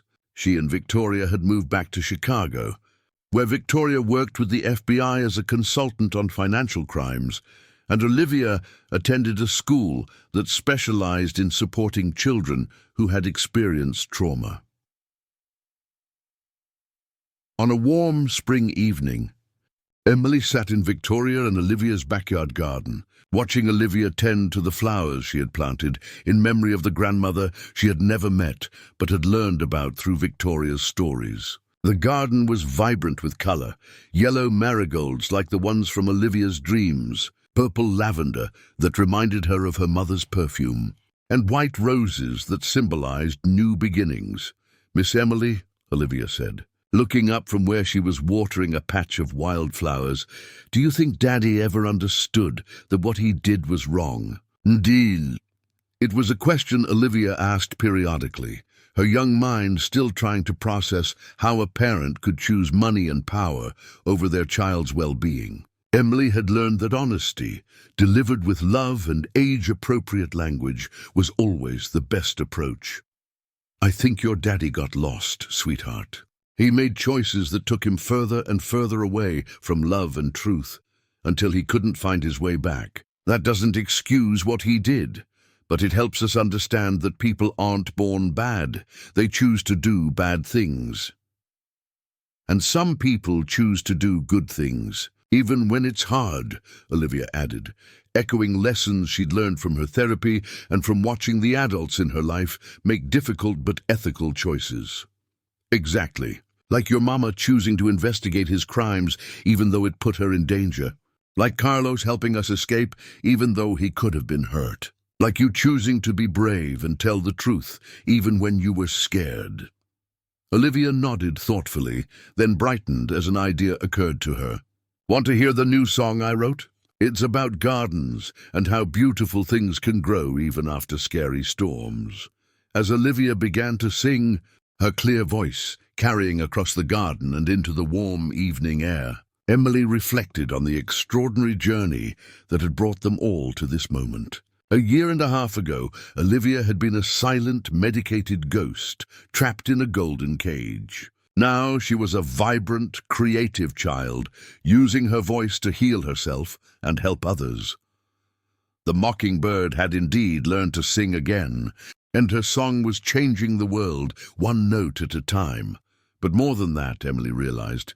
They had all learned that the most powerful force in the universe wasn't money or fear, or even the most sophisticated criminal conspiracy. It was love. Fierce, protective, unwavering love, willing to risk everything for the safety of a child. And that love, once awakened, could overcome any darkness and heal any wound. The garden around them bloomed with the promise of new growth, and Olivia's song rose into the evening sky like a prayer of gratitude for second chances and the courage to use them well. 5 years after that first snowy night at the Blackwood estate, Emily stood in the auditorium of Northwestern University, adjusting her doctoral graduation cap as she prepared to deliver the commencement address for the School of Psychology's graduating class. At 29, she'd become one of the youngest recipients of a PhD in child trauma psychology in the university's history. But more importantly, she had used her education to transform how the field approached cases of medical coercion and family-based abuse. In the audience, she could see the faces that had shaped her journey. Victoria, now remarried to a kind pediatrician who had helped Olivia through her recovery. Agent Chen, who had become both a colleague and a dear friend. Carlos, distinguished in a suit that his granddaughter had helped him pick out. And most precious of all, Olivia herself, now 12 years old and radiant with the confidence of a child who had not only survived trauma, but had transformed it into purpose. "Fellow graduates, faculty, families and friends," Emily began, her voice carrying clearly through the packed auditorium. 5 years ago, I thought I understood what it meant to help children. I had studied child development, learned therapeutic techniques, and believed that knowledge alone would be sufficient to make a difference in young lives. I was wrong. She paused, finding Olivia's bright eyes in the crowd. The girl was sitting between her mother and stepfather, wearing a blue dress that brought out her dark eyes and the silver mockingbird locket that had become her signature piece. At 12, Olivia had grown into a poised, articulate young advocate who spoke regularly at conferences about children's rights and medical ethics. "What I learned," Emily continued, "is that helping children requires more than textbook knowledge or clinical skills. It requires the courage to question authority when that authority is wrong. It requires the willingness to risk personal safety for a child's well-being. And most of all, it requires the recognition that children are not just small adults to be managed. They are complete human beings deserving of respect, truth, and advocacy." The audience was completely silent, hanging on every word. Emily's story had become somewhat legendary in child psychology circles, but this was the first time she had spoken publicly about the personal cost of her journey. The case that changed my life began with a little girl who had been systematically silenced by the very systems designed to protect her. Medical professionals, legal authorities, and family members had all collaborated to suppress her voice because her truth was inconvenient to powerful adults. But that little girl refused to disappear. She found ways to communicate despite heavy medication. She preserved her memories despite chemical attempts to erase them. And when the moment came, she used her voice to save not only herself, but countless other children. Emily's throat tightened with emotion as she remembered those dark months when Olivia had seemed to be fading away entirely. That experience taught me that our role as child psychologists is not just to heal trauma after it occurs. It's to recognize and prevent it when we see it happening. It's to believe children when they tell us uncomfortable truths. It's to ask hard questions when medical treatments don't align with observed symptoms. And it's to remember that sometimes the smallest voices carry the most important messages. After the ceremony, Emily found herself surrounded by graduates, faculty, and family members, all wanting to congratulate her and hear more about her work. The Child Protection Institute she had founded with Victoria and Agent Chen had become a national model for investigating and preventing medical abuse of children. They had consulted on over 200 cases in the past 3 years, training law enforcement, medical professionals, and social workers to recognize the signs of systematic child silencing. But it was Olivia's approach that meant the most to Emily. The 12-year-old navigated the crowd with the grace of someone accustomed to public events, having spent the past several years speaking at conferences and congressional hearings about children's rights.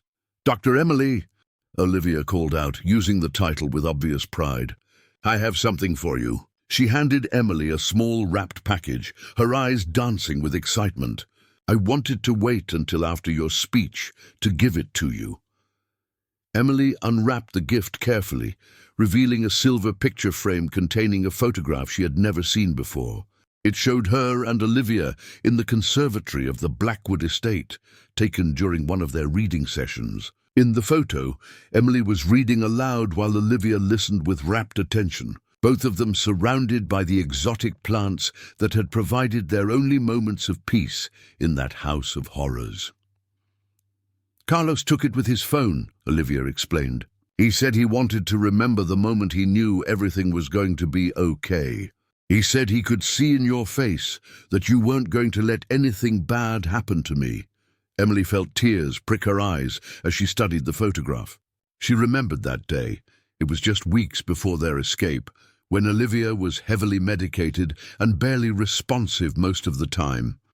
But in the photo, both of them looked somehow hopeful, as if they instinctively knew their ordeal was nearly over. "Olivia, this is perfect. Thank you. I have something else," Olivia said, her expression growing more serious. "I wanted to tell you about my summer plans." Over the past year, Olivia had become increasingly involved in legislative advocacy, testifying before state and federal committees about the need for stronger protections for child witnesses. Her articulate, passionate testimony had been instrumental in passing additional child protection laws in 12 states. "I'm going to be working with Senator Williams on a new bill," Olivia announced proudly. "It's called the Voice Protection Act, and it would make it illegal for anyone to use medical treatment to silence child witnesses in criminal cases. Real criminal penalties, not just professional sanctions." Emily stared at her in amazement. At 12 years old, Olivia was drafting federal legislation with a sitting U.S. senator. "The senator says I have a unique perspective because I lived through it," Olivia continued matter-of-factly. "She says sometimes the people who've been through something are the best ones to help fix it." Victoria approached, having overheard the conversation. She looked every inch the successful advocate she had become, confident, purposeful, but still carrying the gentle warmth that had made her such a devoted mother. "She's been working on the Bill language for months," Victoria said with obvious pride. Her stepfather has been helping her understand the medical terminology, and Agent Chen has been advising on the law enforcement aspects. "It's incredibly sophisticated work. And," Olivia added with a grin, "I'm starting high school in the fall. I was accepted into the accelerated program at Francis Parker." Emily shook her head in wonder. The little girl, who had been systematically drugged into compliance, was now a high school student at 13, actively working to change federal law and growing into exactly the kind of fierce, compassionate advocate the world needed. Later that evening, Emily found herself back in the garden behind Victoria and Olivia's home, sitting in the same spot where she'd watched Olivia tend her flowers years earlier. But now the garden was mature, filled with perennials that returned stronger each year, and new plantings that Olivia added to commemorate important moments in their continuing journey. "You know," Victoria said, settling beside Emily with 2 cups of tea, "I sometimes wonder what would have happened if you hadn't taken that job. If someone else had been hired, or if no one had been willing to see past Richard's manipulation." Emily considered the question seriously. "I think Olivia would have found another way. She's remarkable. She would have survived somehow and eventually found a way to expose the truth. Children are more resilient and resourceful than we give them credit for. Maybe, but you gave her something crucial that she might not have found otherwise." "What's that?" "Hope, and the knowledge that adults could be trusted to fight for her. That combination, hope and trust, is what allowed her to take the risks necessary to save herself." They sat in comfortable silence for a while, watching fireflies begin to blink among the flowers as evening settled over the garden. In the distance, they could hear Olivia practicing piano, her fingers moving through a complex piece that would have been challenging for musicians twice her age. "She's composing again," Victoria said softly. "A symphony this time. She says it's about transformation, how terrible experiences can become sources of strength if you're brave enough to face them honestly." Emily smiled. Even Olivia's artistic expression had become a form of advocacy, helping other survivors process their own experiences and find their voices. "What about you?" Emily asked. "Any regrets about the path we all took?" Victoria was quiet for a long moment, her face thoughtful in the gathering dusk. "The only regret I have is that it took so long, that Olivia had to suffer for 18 months before we could free her.